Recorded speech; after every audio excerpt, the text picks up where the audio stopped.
start with this ultrasonic testing. And this test, as we know, that we discussed some of the points also, that this ultrasonic testing is utilizing the vibrational waves और high frequency vibrational wave को use करते हैं, जो कि हमारे सुनने की क्षमता से ऊपर होती है और जिसको हम लोग अल्ट्रासोनिक वेव के नाम से जानते हैं। तो ये बेसिक अल्ट्रासोनिक वेव्स के बारे में एक छोटा सा डेफिनेशन था, जो बताता है कि किस तरह की रेंज जो होती है साउंड की, उस पर्टिकुलर वाइब्रेशन वेव्स की, जो कि क्रिएट की जाती है with the help of some of the electric equipments. तो ये जो टर्म है that high frequency sound waves, जो कि ट्रांसमिट होता है मटेल के अंदर, आप फिगर में देख सकते हैं कि किस तरह से सीआरटी स्क्रीन के ऊपर, और सामने आपको एक वेल्ड स्पेसिमेन भी दिख रहा होगा, और राइट हैंड साइड में एक प्रोब लगा हुआ है, ठीक है। और प्रोब के नीचे अगर आप देखेंगे तो कुछ लिक्विड सा मटेरियल दिख रहा होगा आपको। ये liquid material it's a kind of a couplant बोलते हैं इसको। ये कपलेंट का काम ये होता है कि जो भी कपलेंट और ये ट्रांसड्यूसर और मटेरियल जो इसको चेक कर रहे हैं उसके बीच में एयर गैप ना हो, जिससे कि जो साउंड वेव्स है वो डिफ्लेक्ट ना हो, राइट। इसके लिए इस कपलेंट्स का यूज़ करते हैं, और एक तरह से एक मीडियम प्रोवाइड करता है, बेहतर मीडियम प्रोवाइड करता है बेसिक टेस्ट रिजल्ट को एक्वायर करने के लिए, ठीक है। सो ये अल्ट्रासोनिक जो टेस्टिंग है एनडीटी मेथड का, एंड ये बेसिकली सरफेस और इंटरनल डिफेक्ट और डिसकॉन्टिन्यूटी को चेक करने के लिए यूज़ में आता है, जिसको हम लोग पहले भी बात करते रहे हैं और इसीलिए थोड़ा सा ब्रीफिंग कर रहे हैं। सो इसी के कारण जो साउंड बीम है, राइट, वो डायरेक्ट ऑब्जेक्ट के अंदर पेनिट्रेट करती है, और अगर कहीं कोई डिसकॉन्टिन्यूटी या डिफेक्ट है तो वहाँ से रिफ्लेक्ट हो जाती है। सो इस तरीके से इस सीआरटी स्क्रीन के ऊपर हम देख सकते हैं, और जो भी रिफ्लेक्टेड बीम होती है उसको हम लोग एनालाइज करते हैं, डिटेक्ट करते हैं कि कहाँ पे पर्टिकुलर कहे तो डिफेक्ट अवेलेबल है। इसी कंडीशंस में हमने आगे भी बात किया था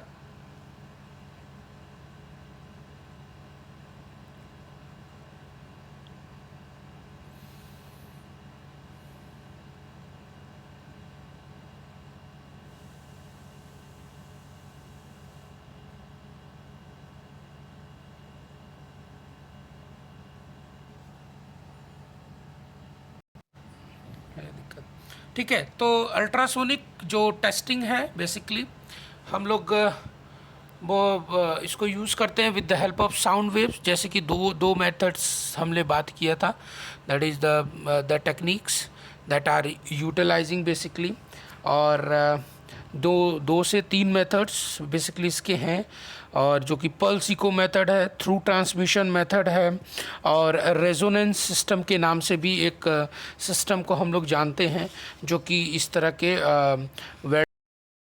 इंस्पेक्शन में हेल्पफुल होता है, राइट। तो जो अल्ट्रासोनिक की अगर हम बात करें, the most commonly used ultrasonic testing technique that is the pulse eco technique, जो कि हमने बात किया तीन तरह की टेक्निक में से, क्योंकि इसमें सिंगल ट्रांसड्यूसर यूज़ किया जाता है, जिसमें ट्रांसमीटर और रिसीवर दोनों होता है।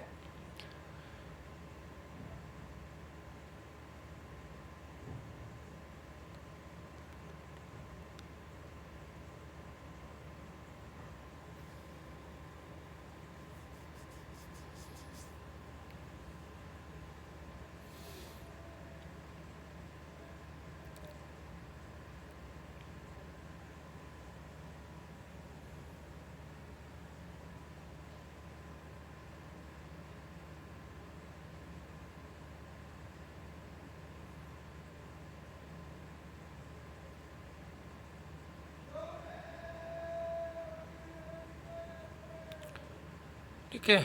तो पल्स इको मेथड, जहाँ पे जो साउंड वेव है वो बेसिकली यूज़ होता है और रिफ्लेक्शन की वजह से हमें पता चलता है कि कहाँ पे क्या प्रॉब्लम है.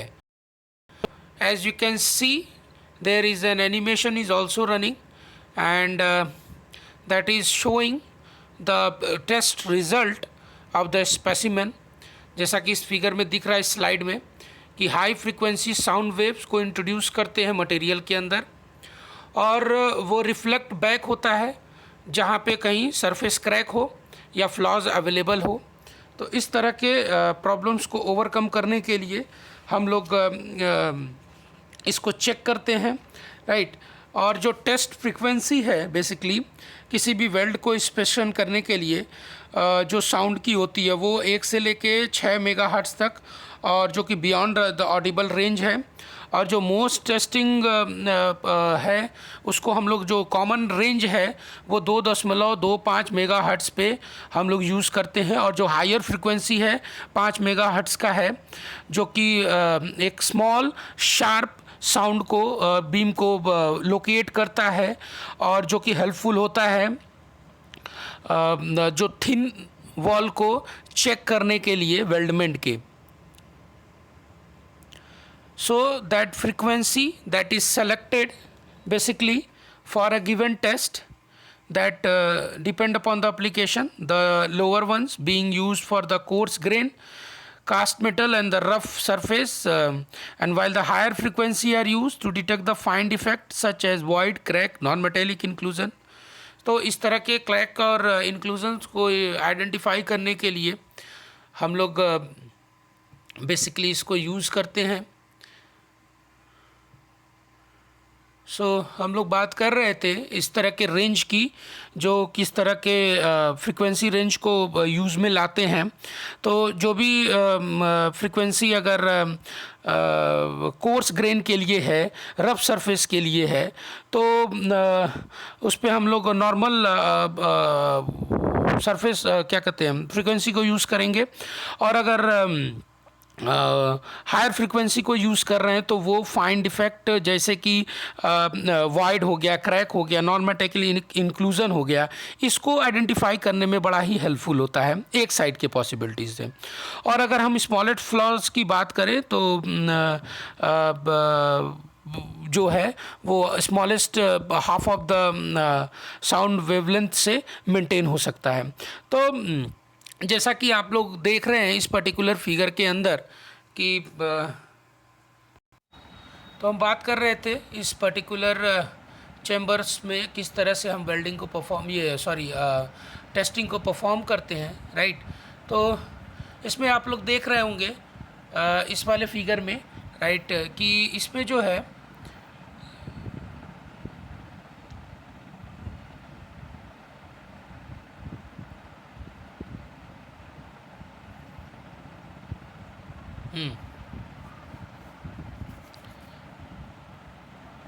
तो रेंज है बेसिकली साउंड वेव्स का, वो ईजिली प्रोपगेट नहीं कर सकता नॉर्मल एयर में, राइट. तो उसके डिफ्लेक्शन से बचाने के लिए हम इस तरह के कपलेंट का यूज़ करते हैं, जैसा कि मैंने पहले भी बताया, राइट.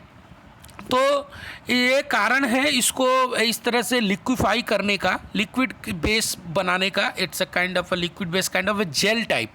आप लोगों ने जेल देखा होगा, तो जेल के तरह ये कपलेंट होता है और इसको मटेरियल के सरफेस के ऊपर जहाँ पे टेस्ट करना है, ठीक है, वहाँ पे अप्लाई करते हैं.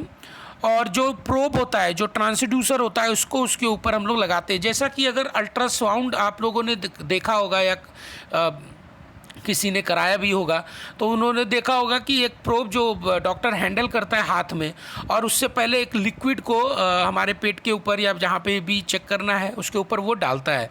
वो यही रीज़न होता है इसको एग्ज़ामिन करने के लिए. तो ये जो कपलेंट है एयर गैप को मेंटेन करता है और साउंड वेव्स को जो है ईज़िली हेल्पफुल बनाता है प्रोपगेट करने के लिए मटेरियल के अंदर. इसीलिए इसको लिक्विड मोशन में, मतलब लिक्विड फॉर्म में हम लोग यूज़ करते हैं. तो ये कपलेंट बेसिकली किस तरह के होते हैं उसके बारे में हम थोड़ा बात कर लेते हैं. जैसा कि ये वाटर फॉर्म में होता है, लाइक अगर हम बात करें ग्लिसरीन की, तो उसको भी हम यूज़ करते हैं। लाइट ऑयल कोई हुआ उसको यूज़ कर सकते हैं। ग्रीस भी हम यूज़ करते हैं, that depends. Cellulose, gun powders और मिक्स जो करेंगे हम वाटर के साथ, उसको भी हम लोग यूज़ कर सकते हैं एज ए कपलेंट। तो इस तरह के लिक्विफाई मटेरियल्स को हम लोग यूज़ करते हैं कपलेंट में। तो जो कपलेंट है वो लिक्विफाई मोशन में यूज़ करते हैं, जो कि वाटर के साथ भी मिक्स कर सकते हैं। ग्लिसरीन हो गया, लाइट ऑयल हो गया, सेलुलोज हो गया, ग्रीस हो गया, वाटर हो गया, जो कि कुछ मटेरियल्स के साथ मिला के हम लोग यूज़ कर सकते हैं। तो इसको किस तरह से यूज़ करना है उसके बारे में भी बात करते हैं। जो वेल्डमेंट है that is should be smooth and flat, right, that provide a intimate contact. जहाँ भी जो भी सरफेस आपको देख सकते हैं इस फिगर के अंदर, जो सरफेस है वो फ्लैट सरफेस है, एनी रस्ट फ्री है, ठीक है, जिसमें किसी तरह का रस्ट अवेलेबल नहीं है, उसको हम लोग यूज़ कर सकते हैं as a couplant, right? So that the basic thing that we need to use, and the weld reinforcement may or may not be removed. That is according to the technique that we use, and that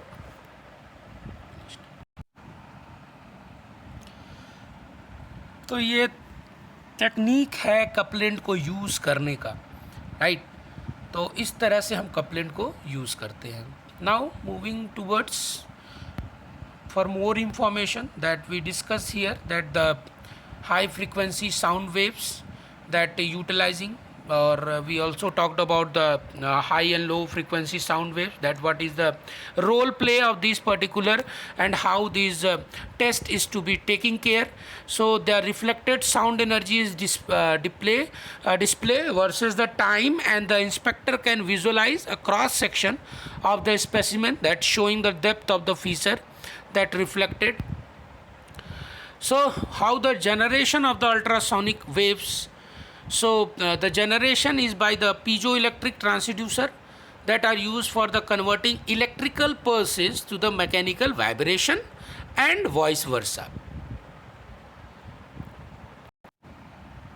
बात करते हैं इसके बारे में। हम piezo electric transducer को use करते हैं, जो इलेक्ट्रिकल एनर्जी को मैकेनिकल एनर्जी में कन्वर्ट करता है, वाइब्रेशन में, या दोनों वाइस वर्सा यूज़ होते हैं। The commonly used piezo electric material, जो मटेरियल है उसको quartz, Li2O4, lithium sulfur oxide, polarized ceramic and other materials that are utilizing. The transducer generally generates the ultrasonic waves with the frequency range from the 2.25 to 5 megahertz, as we discussed, the mid range to the higher range for the generation of these particular waves, right? And these are the sound wave propagation that we already discussed, that how this propagation is basically taking place, and how this system is basically helpful to check these methods by involving it. So this wave propagation system is very much helpful to detect the kind of a crack on which is available on the surfaces, right? So that kind of a waves that utilizing the longitudinal or the compressed wave, the shear and the transverse wave, surface line waves, and the plate or the lime waves. So these are the kind of a waves that are utilizing. So we discussed some of the points about these the particular longitudinal waves as well, and this is also इसको हम लोग compressional हम longitudinal waves के बारे में बात कर चुके हैं. So we just shorting out these compressional waves, और इसको हम सिंपलेस्ट वेव के मोड में भी जानते हैं. And this basically longitudinal is that the longitudinal waves is similar to the audible sound waves, The only type of wave which can travel through the liquid, the shear waves that generated by passing the ultrasonic beams through the material that at an angle, and it is usually a plastic wedges that is used to couple the transducer for the material, that is the shear waves. And that shear waves having a kind of a principle that जो भी particle है वो particle का motion जो है वो perpendicular होगा and in the direction of the sound wave propagations. So the velocity of these waves is approximately half that of the longitudinal waves, and the advantages of these longitudinal waves are the longitudinal waves basically comprising the simplest wave mode, and the transverse or the shear waves is also included, that the principle of this particle motion is perpendicular to the direction of the sound beams, and that is the velocity of these waves is approximately half of the longitudinal waves. तो advantage क्या है इसके? The lower velocity allows easier electronics timing and greatest sensitivity to small indications as well. So the surface that there's a shear waves that is basically generated by passing the ultrasonic beam through the material at an angle, as you can see, and usually a plastic wedges is used basically through the transducer to the material. This is the lamp waves and the surface waves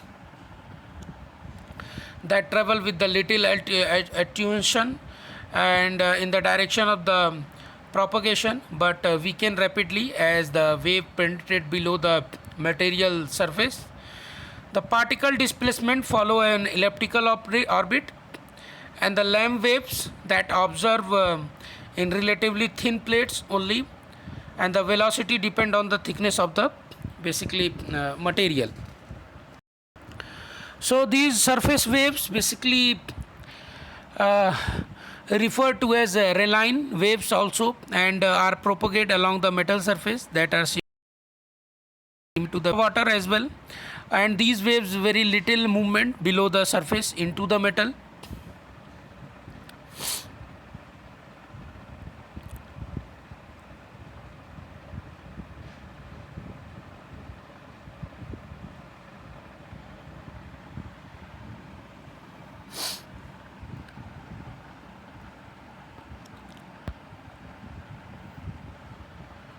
So these surface waves have very little movement below the surface into the metal, and are therefore not used for the examination of the welded and the brace joint.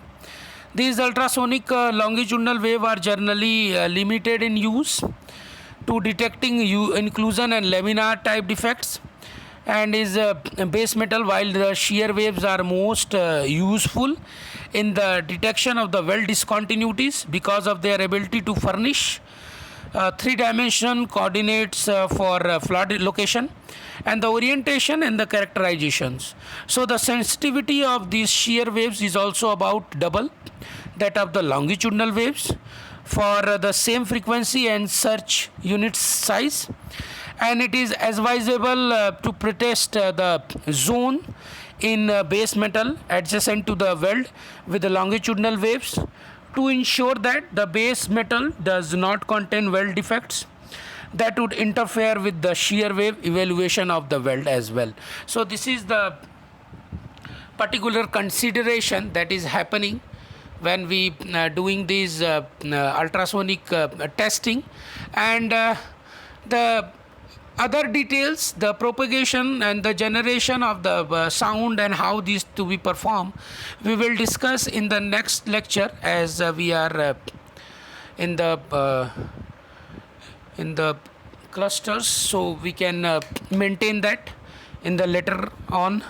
So this is for this lecture, and we will discuss in detail in the following lecture in the continuation of this ultrasonic testing of the specimen.